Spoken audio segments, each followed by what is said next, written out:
Welcome everyone to this short tutorial video on 1-2-step. In this video, I'm going to walk you through on how to find Facebook Messenger message request. Now these are the hidden messages that you receive, especially from those people who you are not friends with.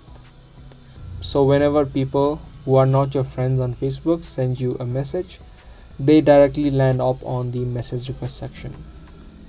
So to head over to the message request section, open up your Messenger app and tap on the three lines on the top left.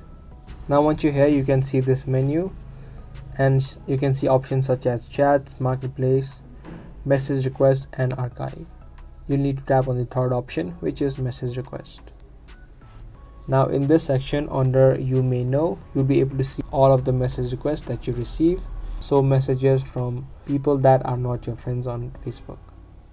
You can easily open those messages and you can choose to either accept or decline those messages that you receive. And sometimes these messages may also end up on the spam section that you see on the top right. So you'll need to check both of these sections to find the message request that you received. So that's how easily you can find Facebook Messenger message request. Leave this video a like and also subscribe to our channel if you guys found this video helpful. I'm going to be soon back with more informative videos just like this. Thanks for watching.